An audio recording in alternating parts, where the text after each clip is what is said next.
Olá, professores, sejam bem-vindos à nossa ATPC Recuperação Intensiva de janeiro de 2021, a primeira ATPC de recuperação intensiva elaborada pela equipe do Núcleo Pedagógico da Diretoria de Ensino de Mauá. Eu sou a Sarita, analista sociocultural, e integro a equipe Aprender Sempre. A equipe Aprender Sempre foi uma equipe criada aqui na nossa diretoria com a finalidade de orientar, acompanhar, tirar as dúvidas de vocês nesse período de recuperação intensiva. Fazem parte da nossa equipe também as PCNPs Cristiane, de Matemática, Elaine Joia, dos anos iniciais, Lilian, de Projetos Especiais e Thaís, de Linguagens e mais especificamente de Língua Portuguesa.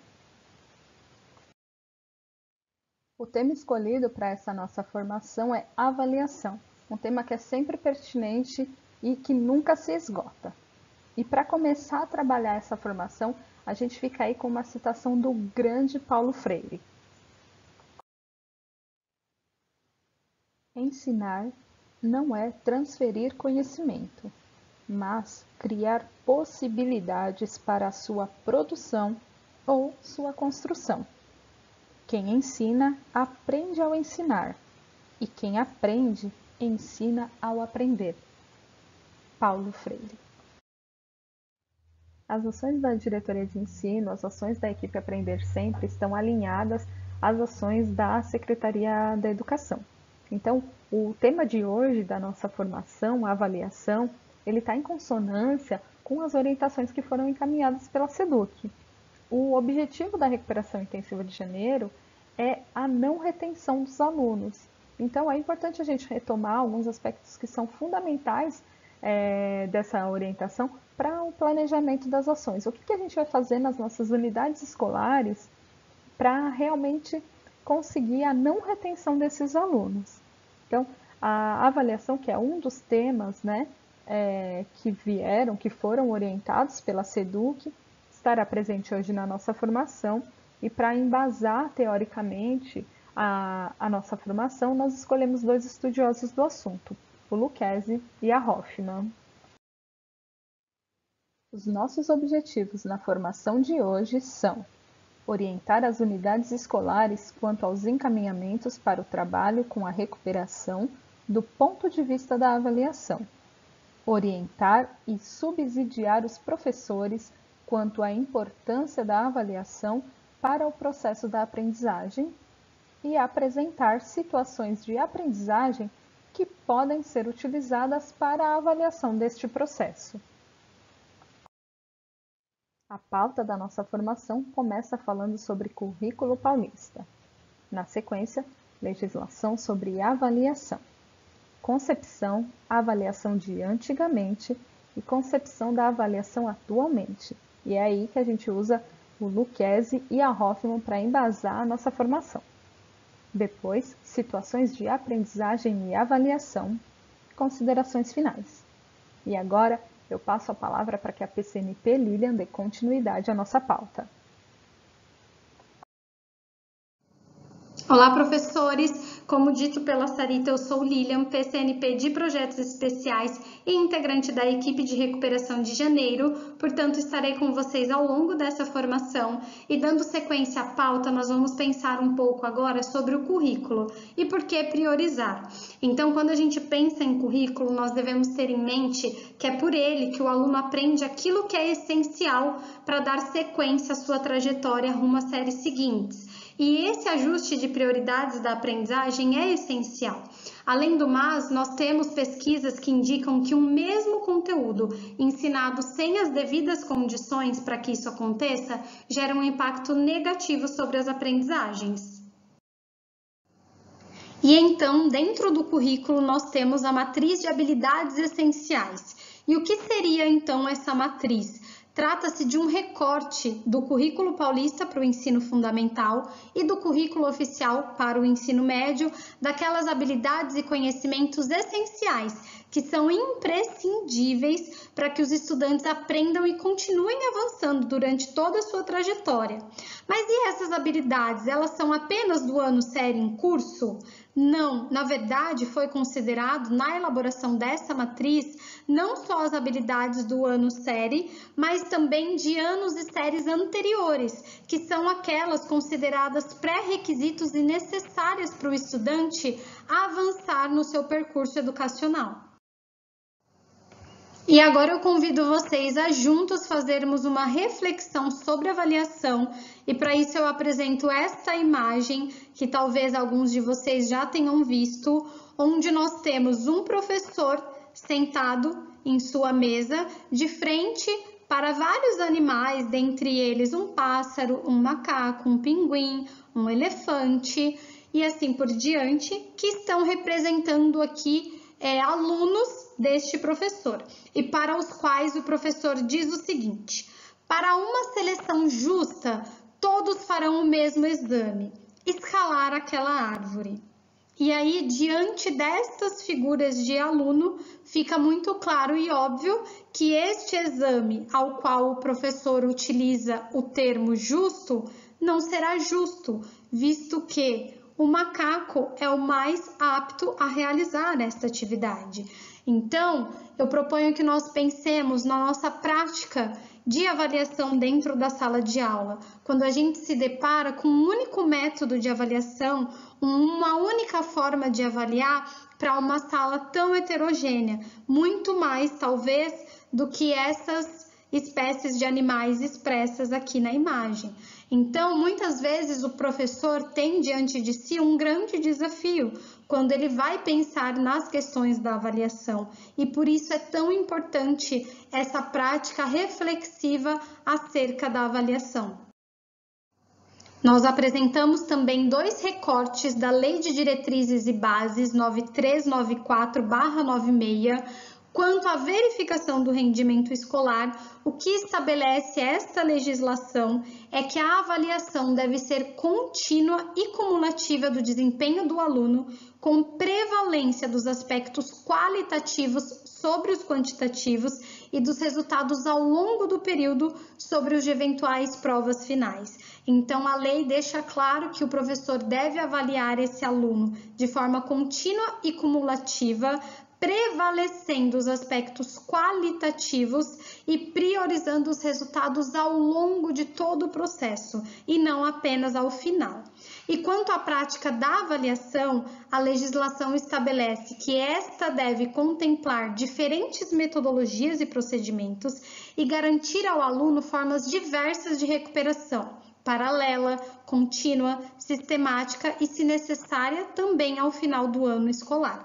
Então, quando nós vamos para as questões da avaliação, fazendo um gancho com a tela anterior da nossa reflexão, o professor ele precisa sim oferecer metodologias e procedimentos diversos para fazer essa prática de avaliação e, para todas elas, estabelecer uma forma diversa de recuperação.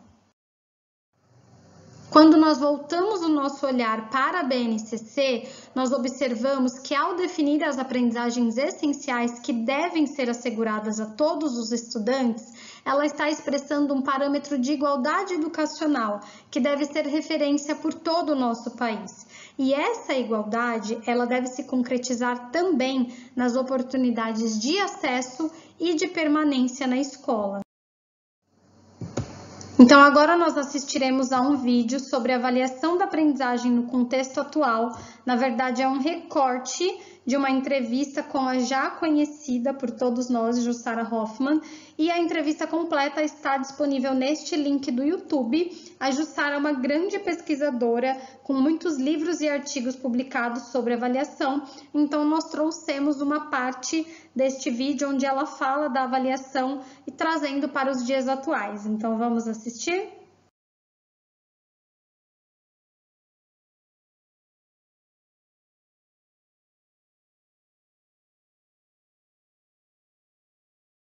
Nós estávamos justamente pensando nesse momento em que, diante dos sistemas de educação, né, surge uma dúvida.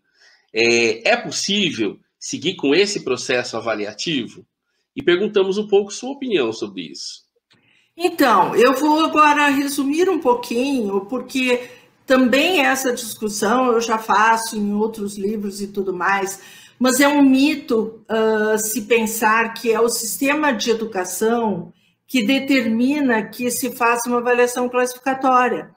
É muito mais a concepção, que é bastante arraigada, a educação é muito conservadora, e a orientação sobre avaliação formativa e todos os princípios que eu defendo em avaliação mediadora, eles são defendidos desde a LDB 96, como eu estava lendo para vocês, um parecer do Conselho Nacional de Educação de 1997, que diz que as notas não podem privilegiar, não podem ser prioritárias, por exemplo, as anotações, as observações do aluno, a aprendizagem que de fato se efetive. A LDB 96, ela foi reproduzida no Plano Nacional de Educação, nas diretrizes curriculares, nos parâmetros, está presente na BNCC, né? Se vocês se detiverem no capítulo, eu vou sugerir a vocês que vocês leiam especialmente o quesito na BNCC e currículos, está aparecendo aí na live. BNCC e currículos, e também o compromisso com a educação integral, a especificação exata de construir e aplicar procedimentos de avaliação formativa que levem em conta os contextos, as condições de aprendizagem, tomando registros como referência para melhorar o desempenho de professores e alunos na escola. Avaliação para a melhoria da aprendizagem, para uma aprendizagem significativa. Então, na verdade, os regimentos continuam lá nos anos 70, continuam no modelo de avaliação classificatória de Tyler, que é ver, aplicar uma tarefa, ou seja, ensinar a aplicar uma tarefa e depois registrar e ver se o aluno aprendeu ou não aquilo que o professor pretendia. Então, essa é a nossa luta, né, Silvio? E eu acho que um dos grandes ganhos em meio a toda essa, né, a essa pandemia e essa tragédia que estamos vivendo, são as incertezas que estão nos assolando em relação a tudo, né? Quem sabe nós possamos, a partir de tudo isso, pensar diferente sobre aquilo que a gente sempre considerou tão certo, tão absolutamente preciso nas escolas, não é? Então, essa flexibilidade de currículos, essa variabilidade didática, ela terá que pautar as nossas ações e elas estão defendidas amplamente na lei. Então, o professor nas escolas também terá que ser um protagonista, né? Eu dizia antes, não briguem comigo, mas levantem os cartazes, digam, não, nós temos que fazer diferente algumas coisas que estão por aí, né? Nós temos que lutar por aquilo que nós consideramos, porque são as concepções que mudam as metodologias. Nós queremos avaliar para aprovar e reprovar? É essa avaliação de que nós estamos falando? Ou a avaliação para nós é realmente conhecer, observar o aluno e promover estratégias pedagógicas diferenciadas que o levem à aprendizagem efetivamente? Não é verdade?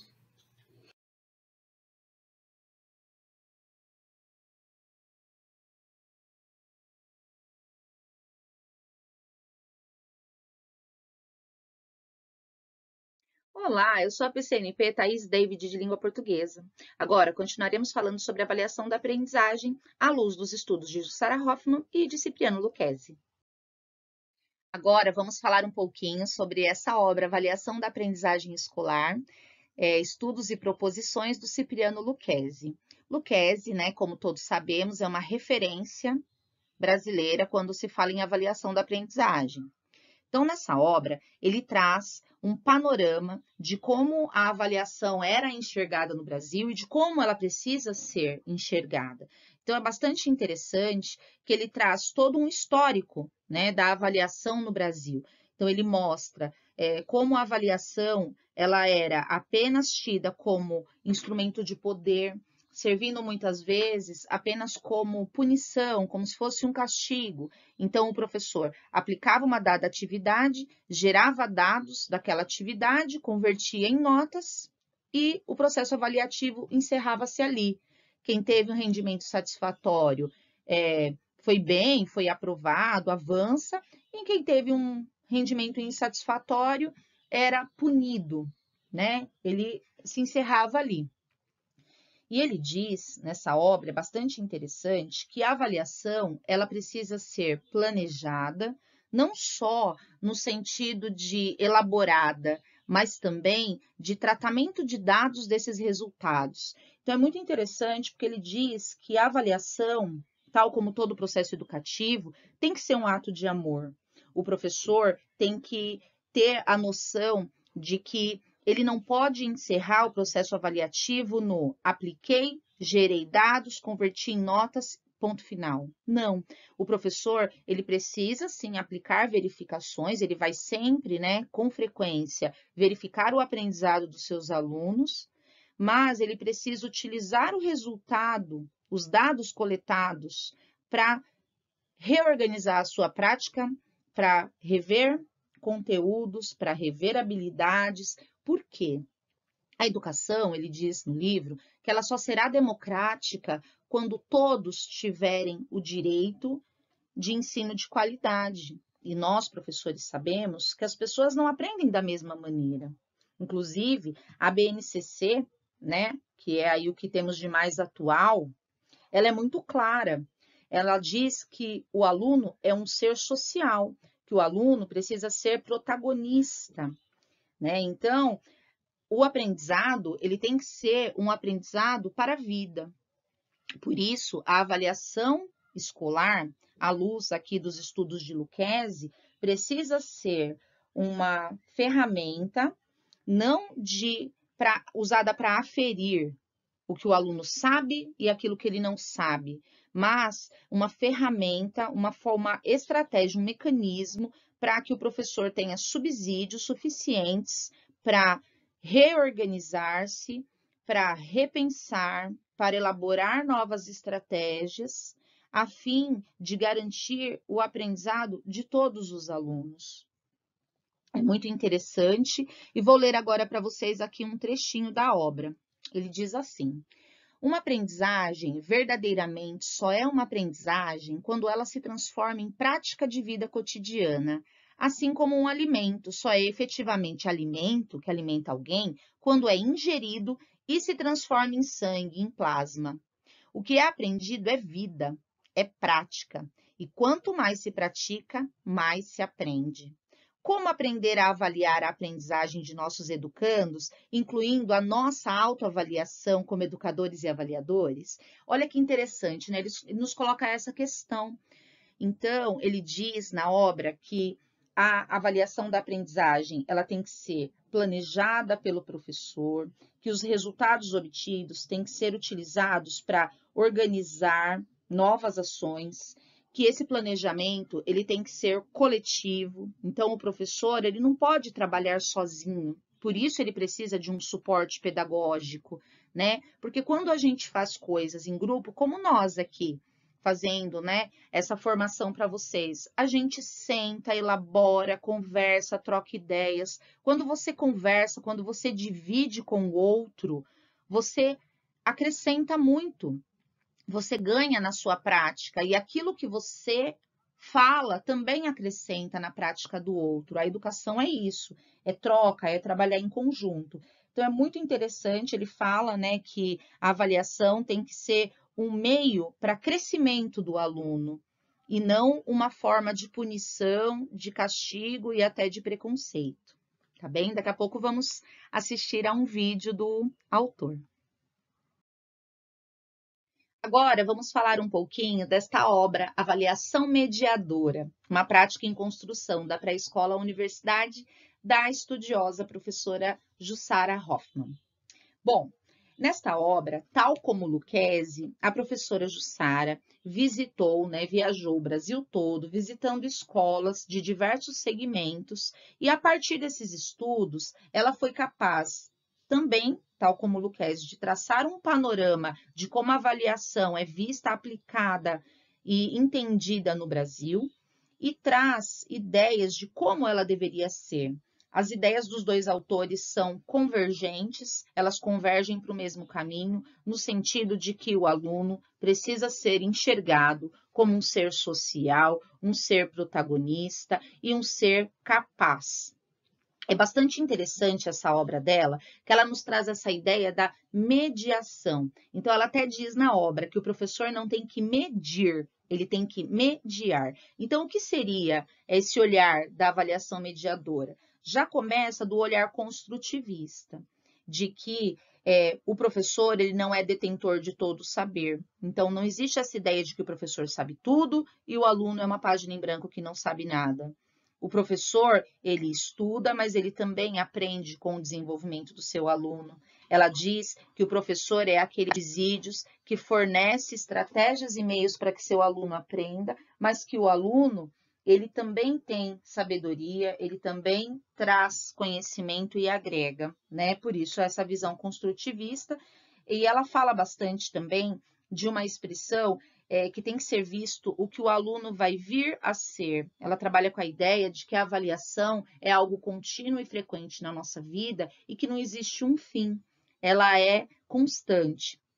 É muito interessante a obra, tem um trecho em que ela comenta que nós, pessoas, avaliamos tudo ao nosso redor o tempo todo. A gente avalia a ação de uma pessoa em relação a nós, a ação dos outros em relação a uma outra pessoa, nós avaliamos as nossas ações, nós avaliamos o que comemos, o que assistimos, o que compramos. Avaliar faz parte do ser humano. E a escola, durante muitos anos, não enxergou a avaliação como algo tão natural, como parte de um processo natural de crescimento, amadurecimento e de ser humano. Né? Ela fala que durante muito tempo a avaliação escolar ela era, tal como o Lucchesi diz, algo punitivo e que não agregava, como se as pessoas fossem uma forminha, né? Onde você coloca um conteúdo e todos saem ali no mesmo formato. É bastante interessante essa obra dela, é um olhar que também se relaciona muito com as premissas da BNCC, como eu disse agora há pouco. Então, de acordo aí com o olhar da avaliação mediadora, o professor tem que acompanhar todo o processo de ensino, que todo momento é momento de educar e de avaliar, então a avaliação ela é uma constante, ela não é no final de um processo, e sim o tempo todo. Então, o professor acompanha o tempo todo o desenvolvimento dos seus alunos, já identificando quais são essas dificuldades e já tendo ideias e traçando novas hipóteses e estratégias para regular a aprendizagem. Então, ela diz que é a avaliação quem regula a aprendizagem. É a partir desse processo avaliativo, dessa observação do professor o tempo todo, em todas as atividades desenvolvidas com seus alunos, que vai haver o crescimento real de todos os envolvidos no processo. Agora eu vou ler um trechinho aqui que ela cita outro autor maravilhoso. Hoffmann cita um trecho de um livro de Paulo Freire, em que esse importante educador e pensador brasileiro afirma que a ação avaliativa mediadora se desenvolve em benefício ao educando e se dá fundamentalmente pela proximidade entre quem educa e quem é educado. Se não amo o mundo, se não amo a vida, se não amo os homens, não é possível o diálogo.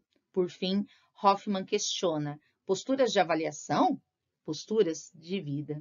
Então, olha que interessante, né? Aqui fecha isso que eu disse, que na vida nós avaliamos coisas, pessoas, lugares, ações o tempo todo, e é um processo muito natural. Então, a avaliação escolar também precisa ter esta naturalidade, este olhar leve. Assistiremos agora, rapidamente, a um vídeo do Lucchesi, em que ele fala de uma maneira muito bacana né, de como a avaliação era enxergada e de quanto nós precisamos sempre rever nossa prática, porque a gente também não pode se esquecer que as mudanças, né, no olhar da educação, muita coisa é recente. Muitas vezes nós, enquanto alunos e crianças, fomos avaliados de um jeito e precisamos sim estudar, rever, repensar, porque o nosso aluno não é o aluno que nós fomos no passado. Ele é um ser de outra geração, estamos em outra época, com novos estudos, com novos apontamentos.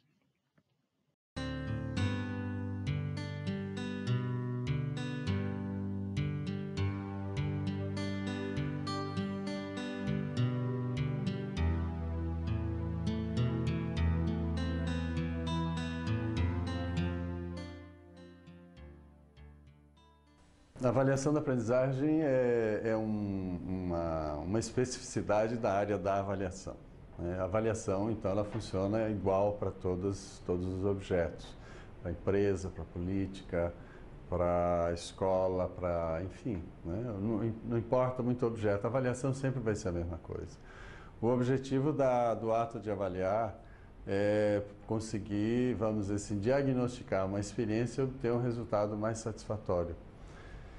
Então, o que um médico faz quando o cliente vai ao consultório? Ele diagnostica, avalia, portanto, e propõe alguns encaminhamentos que permitam uma obtenção de um resultado mais satisfatório, que é a saúde do cliente. No caso da avaliação da aprendizagem, é a mesma coisa, é diagnosticar a aprendizagem que está ocorrendo, diagnosticar os elementos que estão confluindo para essa aprendizagem, tomar decisões que auxiliem esse processo de melhoria dessa aprendizagem e na perspectiva de obtenção de um resultado mais satisfatório. Então, tanto na empresa, na política, na religião ou na própria aprendizagem, o objetivo da avaliação é propiciar decisões que produzam um resultado mais satisfatório.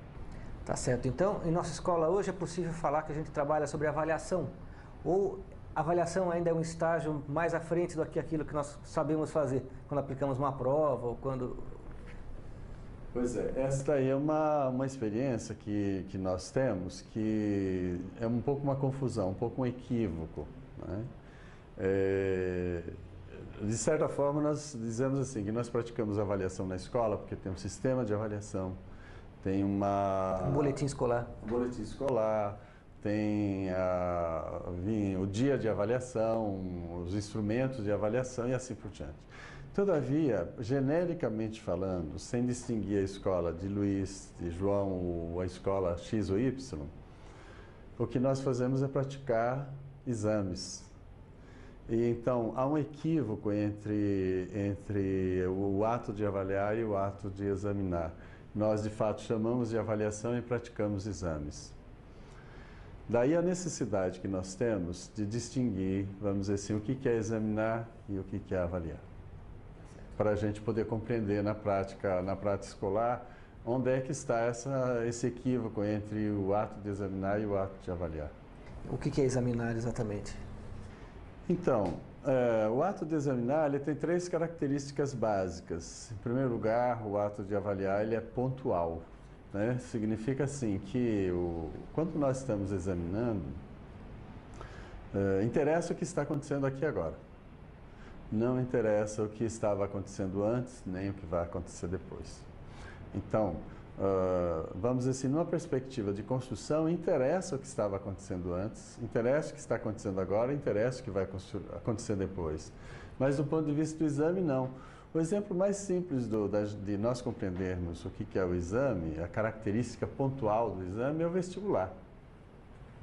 Não interessa o que o aluno sabia ou não sabia, se ele era competente, não era, nem se ele vai ser competente. Importa o desempenho dele aqui agora nessa prova.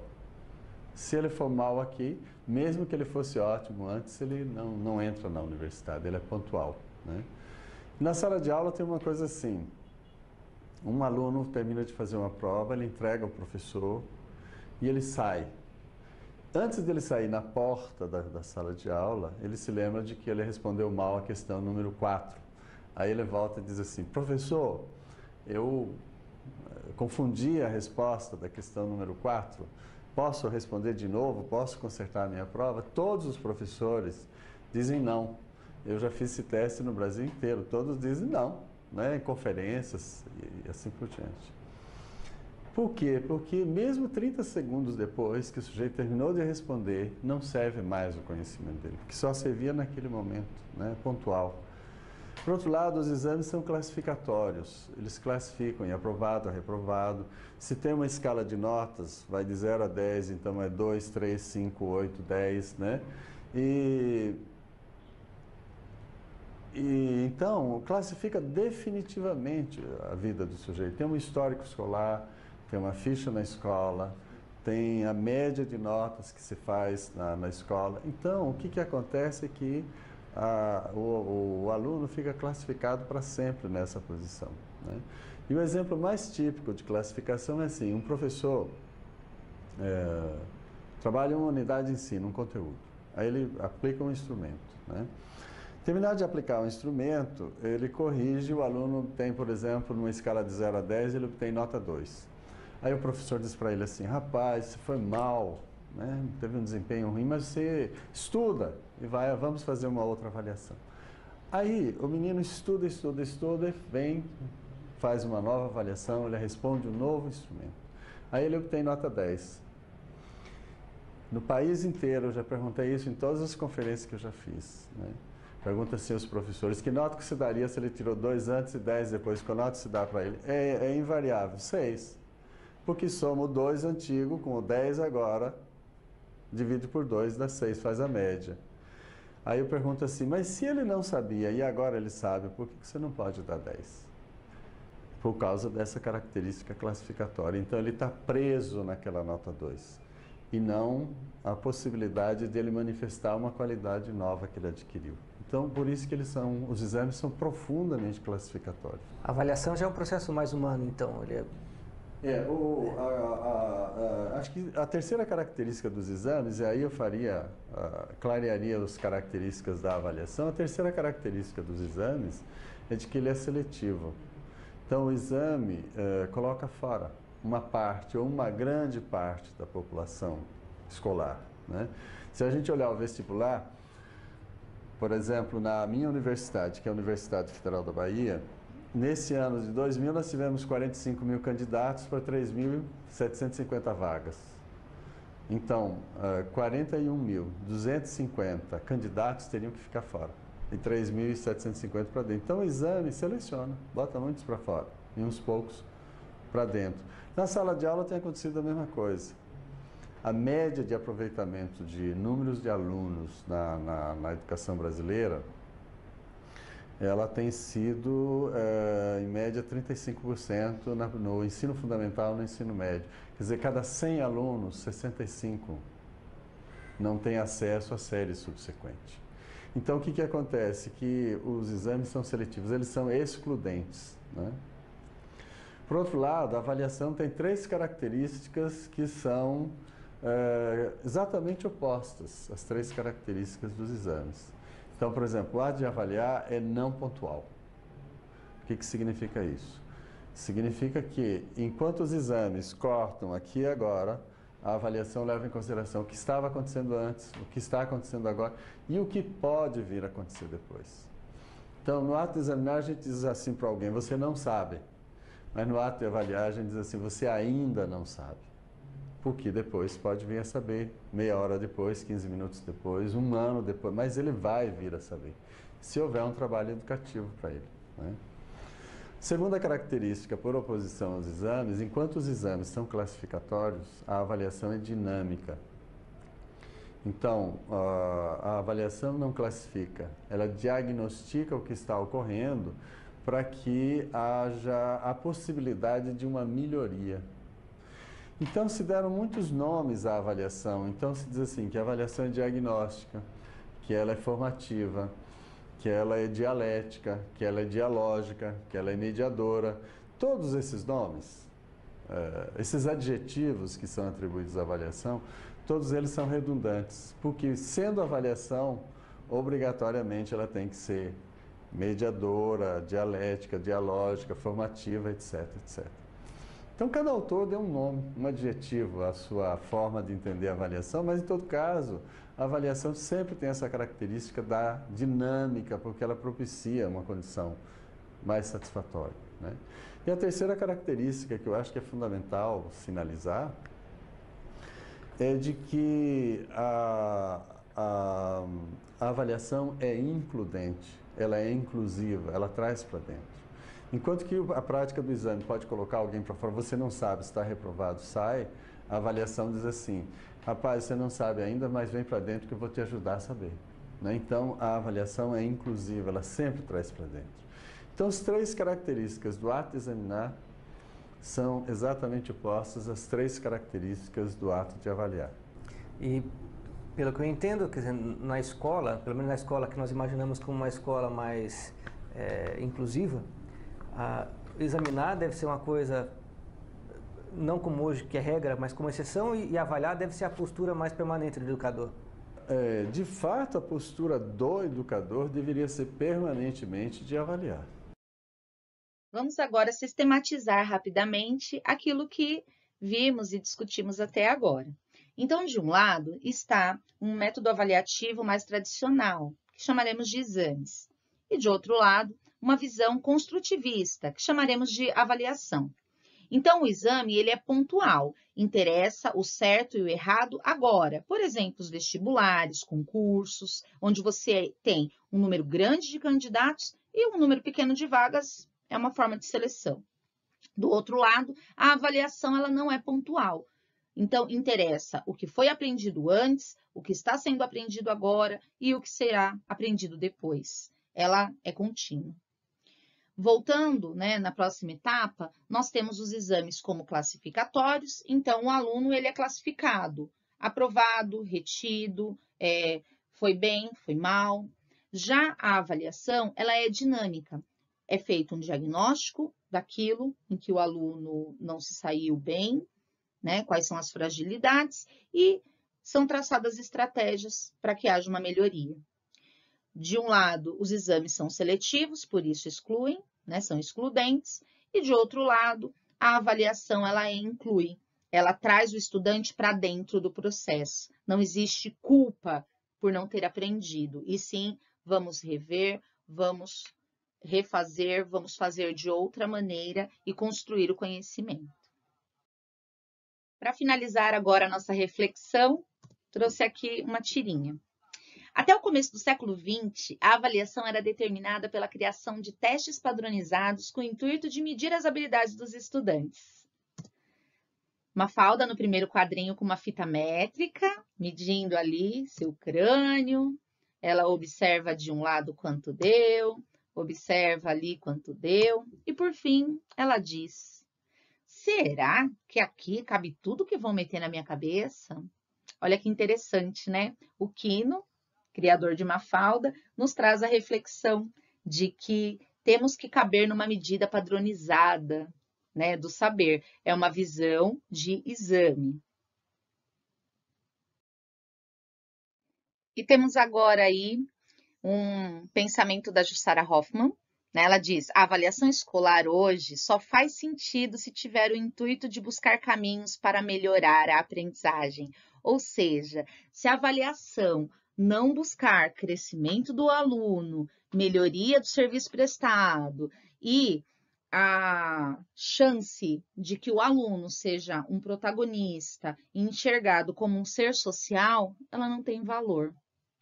Abaixo temos uma tirinha do autor Bill Watterson, né, que criou esta personagem, que é um menino, o Calvin. Ele é bastante questionador, né? Imagino que a maior parte de vocês conheça essa personagem. Eu vou ler a tirinha agora. O menino diz assim, o Calvin: qual foi sua nota? Eu tirei A. É mesmo? Puxa, eu não queria estar no seu lugar. Eu tirei C. Por que razão você prefere tirar C a tirar um A? A minha vida fica mais fácil se eu mantiver a expectativa das pessoas em um nível baixo. Então, olha que interessante, né? O autor Bill Watterson, ele traz essa reflexão de que a avaliação, ela só vai ter valor para o aluno, no caso aqui a personagem do menino, né, do Calvin, se for significativa para ele. Senão, ela vira a expectativa dos outros. Ela não traz crescimento. Tá bem?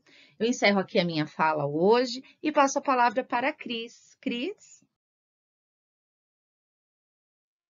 Olá, pessoal, tudo bem com vocês? Meu nome é Cristiane, estou PCNP de Matemática aqui pela Diretoria de Ensino de Mauá e continuando com a fala da PCNP Thaís, iremos agora assistir um vídeo da Jussara Hoffmann e voltamos em seguida. Até já!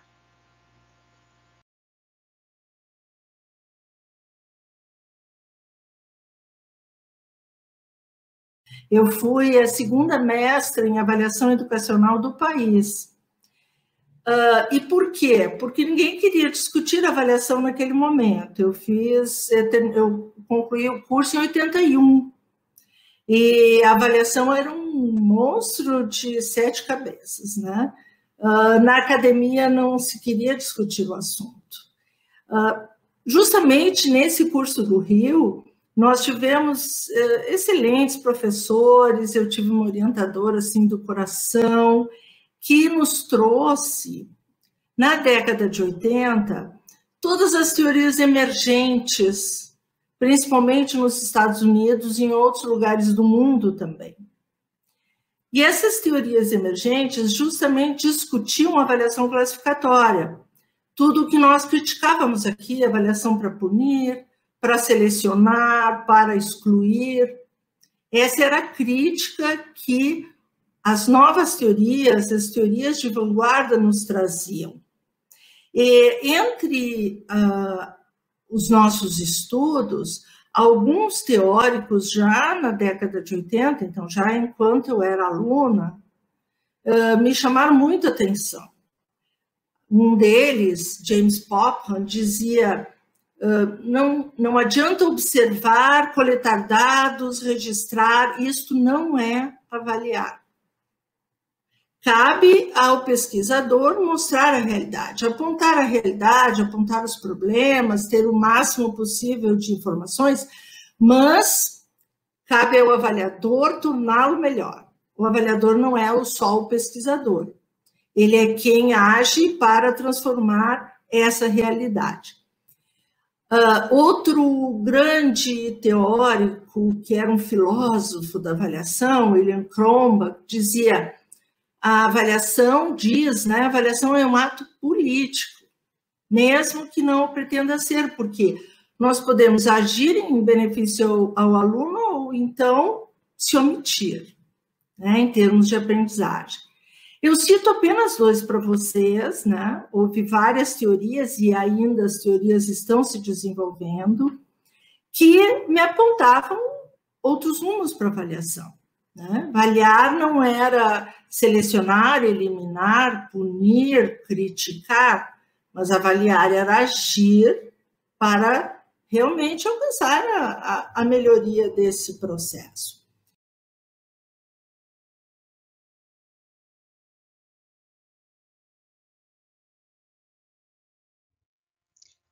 Então, o exame e a avaliação.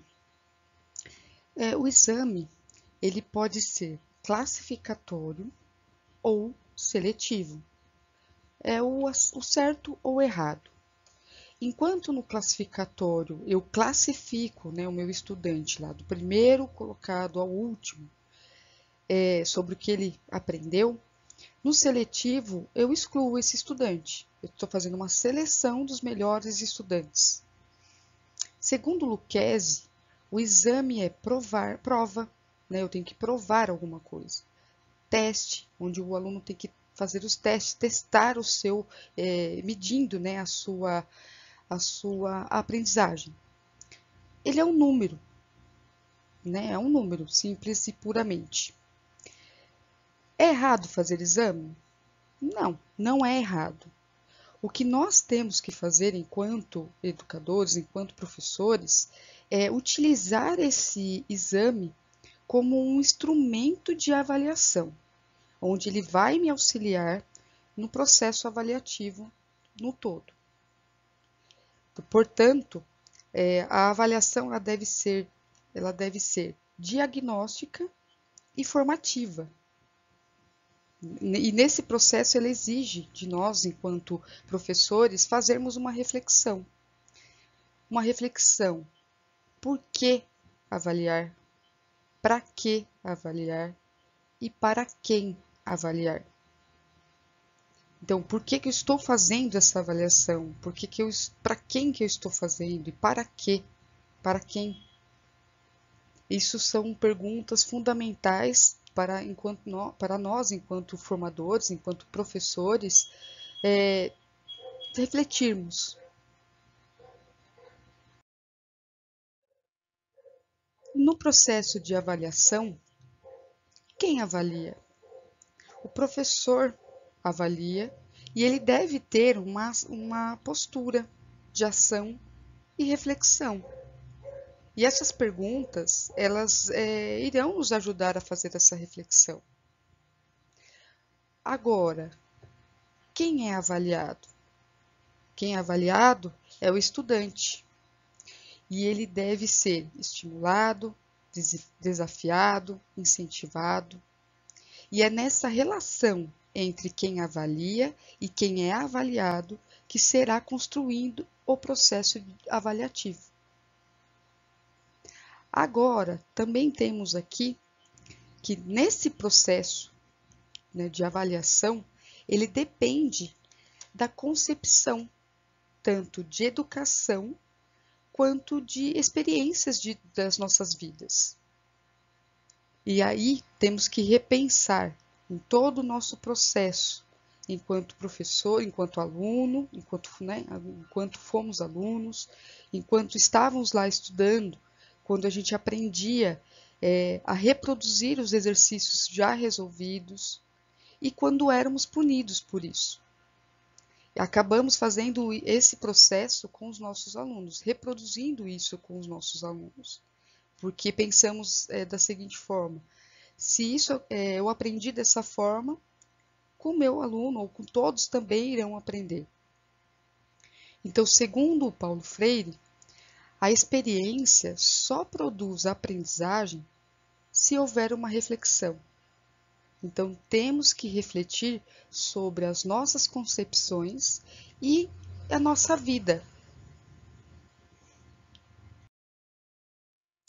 Agora vamos falar sobre a avaliação tradicional, da pedagogia tradicional.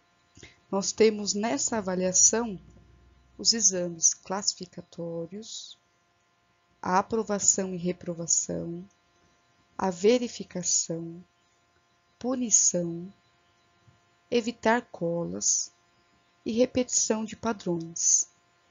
Então, aqui, nós, enquanto professores, ficamos muito voltados a evitar colas, por exemplo. Nessa situação de evitar colas, a gente precisa mostrar para o meu aluno o porquê que ele não deve colar. Fazer a mediação e explicar a esse aluno que a cola é um processo ruim para o aprendizado dele. Temos que trazer para o nosso aluno, fazer com que o nosso aluno seja um aluno crítico, que ele seja um aluno protagonista da sua aprendizagem. Para isso, precisamos mostrar para ele, conversar e explicar para esses alunos o porquê que é ruim dele fazer essa cola. Com a cola, inclusive, a gente pode fazer um debate com esses alunos sobre a ética, sobre o porquê que é ruim. Então, podemos até utilizar a cola como um debate, mostrando para esses alunos a parte ruim dessa cola, né? Exames classificatórios são os exames que a gente já conversou sobre isso, porque, como o Lucchesi bem diz, os exames eles classificam, né, do melhor para o pior aluno com relação ao aprendizado dele. Isso faz com que ele desmotive esses alunos. Na aprovação e reprovação é a mesma situação, onde eu fico com os exames, sejam eles classificatório ou seletivo, eu vou ter lá a aprovação e reprovação desse aluno, fazendo com nessa avaliação de que ele não é capaz de melhorar esse aprendizado. Na verificação é aquela onde a gente verifica, o aluno tirou 5, tirou 4, tirou 2.5, 2.3. Essas são as nossas, quando nós fazemos isso no conselho de classe série, verificando qual a nota que o meu aluno tirou. E com tudo isso vem a punição de ele não poder fazer determinada situação porque ele não conseguiu atingir o objetivo, que era a nota 6, a nota 4, a nota 3, a nota 2, ele não atingiu o objetivo que nós estabelecemos. E com isso fazemos uma repetição de padrões. Como nós aprendemos no passado, acabamos repetindo isso, esse processo de avaliação no hoje com os nossos alunos. Já na avaliação mediadora, aqui a Jussara Hoffmann traz para nós, ela tem as seguintes características. Respeito às diferenças. Então, respeitar aquele aluno de inclusão, no momento em que estamos vivendo, aquele aluno sem acesso à internet, ou aquele aluno que chega para nós e fala que nesse momento ele não está ligando muito para a escola, porque ele precisa trabalhar para ajudar a família. Então, nós temos que respeitar as diferenças e mediar essas situações. O acompanhamento individual. O acompanhamento individual, nós sabemos, eu enquanto professora sei que não é muito fácil de ter esse acompanhamento individual, porque temos várias classes com N alunos. Então, muitas vezes eu tenho 600 alunos, como é que eu vou fazer esse acompanhamento individual? Não tem condições, é muito difícil. Porém, se eu trabalhar na observação enquanto eu estiver com esse aluno, seja ele presencial ou remotamente, observar e ter uma escuta com esse aluno, escutar o que está acontecendo em volta desse aluno, escutar e observar nele um todo, o nosso aluno na aprendizagem integral desse aluno. Eu vou conseguir ter esse acompanhamento individual, vou ter aquele olhar, voltar o nosso olhar para aquele aluno que a gente percebe, enquanto professores nós percebemos em sala de aula, até remotamente, aquele aluno que está mais afastado. Esse aluno precisa desse acompanhamento individualizado, ou o aluno que realmente precisa da inclusão. Então, nós temos que ter esse acompanhamento individual para esses estudantes. Também nós temos a interpretação da aprendizagem no momento que o estudante se encontra. Muito importante para esse momento que nós estamos vivendo. Qual o momento que esse aluno está? Será que ele vai conseguir aprender uma fórmula de Bhaskara se ele estiver no momento onde ele acaba de perder um familiar, na situação que nós estamos vivendo? Então, nós temos que ter essa escuta, essa observação e essa interpretação.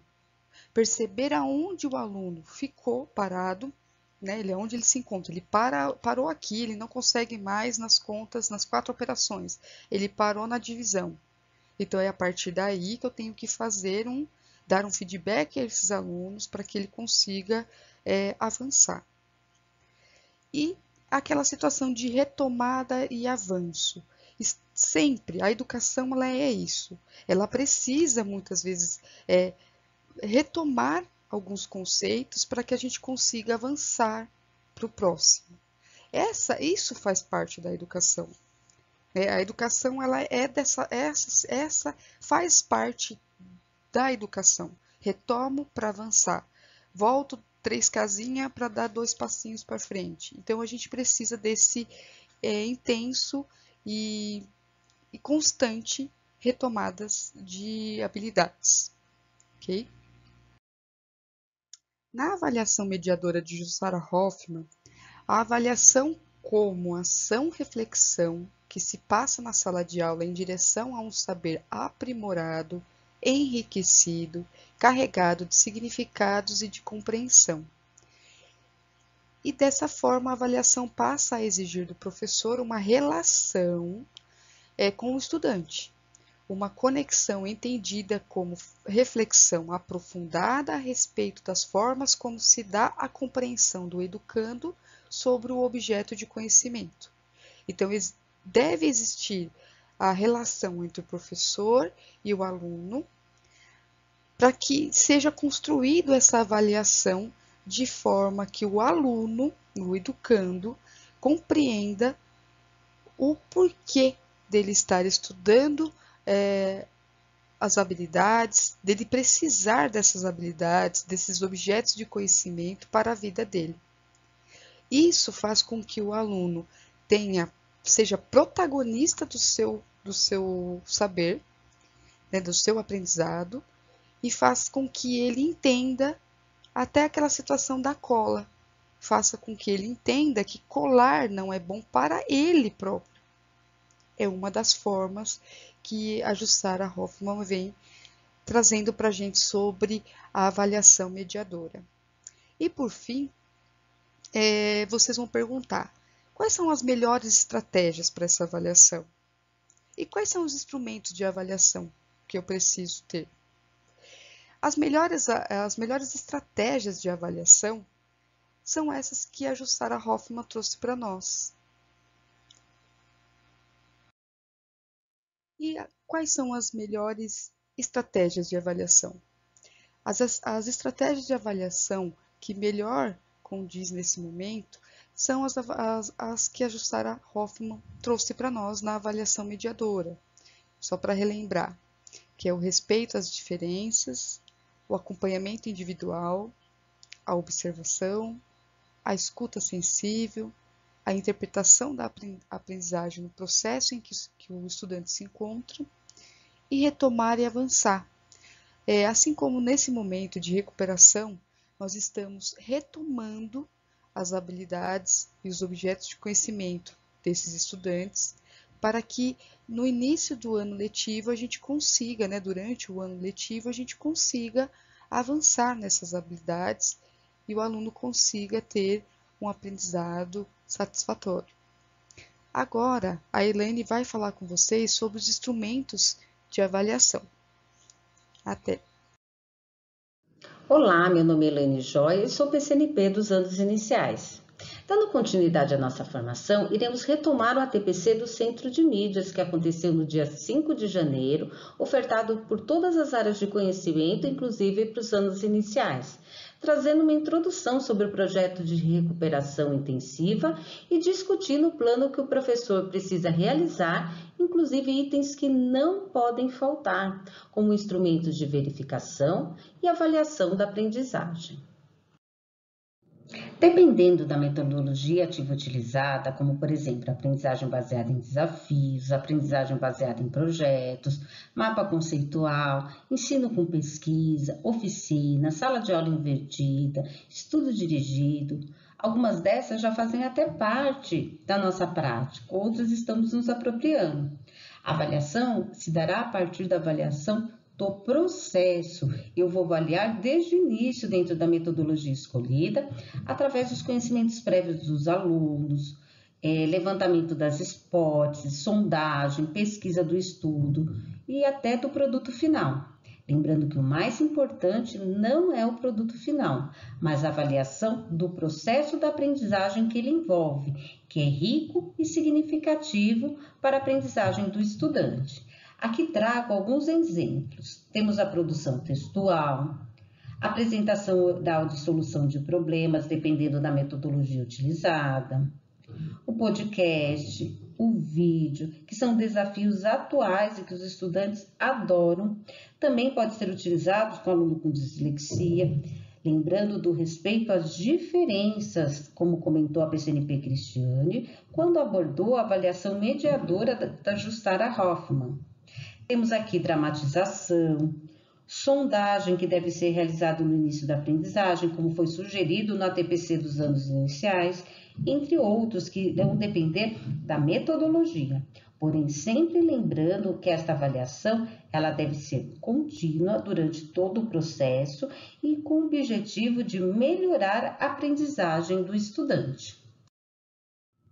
Já que estamos com o decreto de suspensão de atividades escolares presenciais nos municípios da nossa diretoria, estamos trabalhando com ensino remoto. Então, temos as aulas síncronas, que são aquelas que é necessário a participação do estudante e do professor no mesmo instante e no mesmo ambiente. Neste caso, virtual, como plataformas como o Teams, o Zoom, o Meet, o WhatsApp Sala. A vantagem é não perder o vínculo e aumentar o engajamento dos estudantes. É indicado para atividades em que o professor necessite de uma interação maior, onde haja a troca de ideias, discussão coletiva, socialização das respostas, correção coletiva. Neste momento, também podemos realizar a avaliação de uma sondagem, apresentação, debates, seminários, entre outros. Temos as aulas assíncronas, que são aquelas em que não é necessário que os estudantes e professores estejam conectados ao mesmo tempo para que as tarefas sejam concluídas. Eu posso usar o Google Classroom e o WhatsApp. A vantagem é que os estudantes têm maior liberdade e autonomia, permitindo que as tarefas e os estudos sejam realizados em local e horário de livre escolha.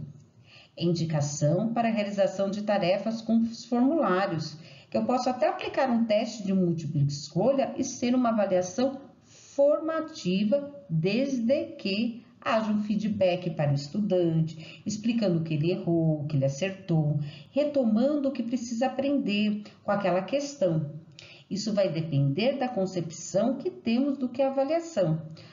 Pode ter postagem de imagens, tanto pelo formulário quanto pelo WhatsApp, um podcast, vídeos, áudios, entre outros.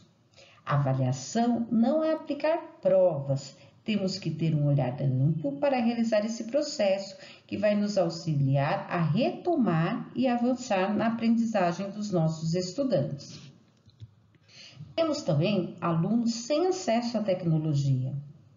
Nossa sugestão é a elaboração de um roteiro detalhado, passo a passo e, se possível, até com boas perguntas. Ele precisa ser simples e objetivo. E também tem que ter a entrega de atividades conforme estipulado pela unidade escolar. Agora vamos para as nossas considerações finais. A avaliação deve estar a serviço de mais aprendizagem, ou seja, ela irá me dar sinais do que preciso retomar para poder avançar com meus estudantes. É sempre um processo de ação, reflexão, ação. A avaliação deve ser vista como instrumento para a escola repensar suas práticas, pois a partir do momento que avalio, consigo perceber no processo se o meu estudante está avançando ou não, e se caso necessário, posso até ter que trocar minha metodologia. Como diria o Lucchesi, a avaliação deve ser utilizada como espelho, para que a escola, professores e estudantes voltem a olhar para si mesmos, buscando transformações das suas práticas. A avaliação deve ser usada para diagnosticar as dificuldades, a fim de traçar caminhos para a recuperação, pois não podemos deixar nenhum aluno para trás. A recuperação deve criar oportunidade efetiva de aprendizagem, considerando que o estudante não sabe, para podermos ampliar sua aprendizagem. A recuperação não é trabalhar mais do mesmo, já que mais do mesmo não leva à aprendizagem. Hoje estamos num momento muito diferente da educação, em que nós, educadores, tivemos que nos reinventar e nos apropriar de novas tecnologias, que irão auxiliar muito neste momento, para trabalharmos de forma diferenciada e significativa com os nossos estudantes, utilizando as metodologias ativas.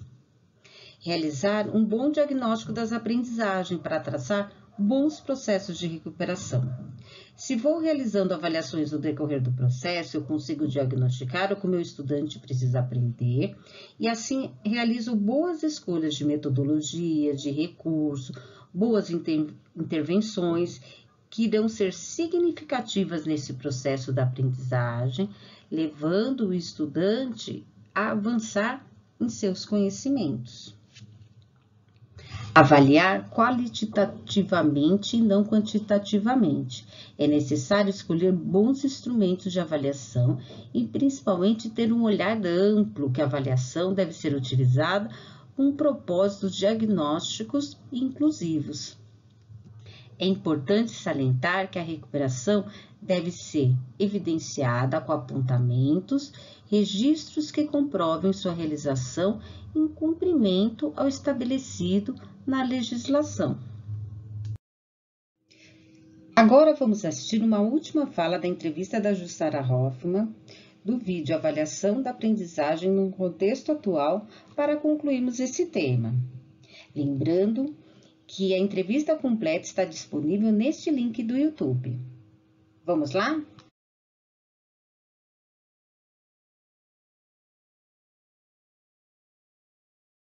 Avaliação não tem início, não tem meio, não tem fim, né? Avaliar faz parte do ser humano, é o único homem que reflete, é o único ser vivo que reflete a respeito de suas ações para estar permanentemente melhorando. Mas eu confio muito no professor, eu confio muito.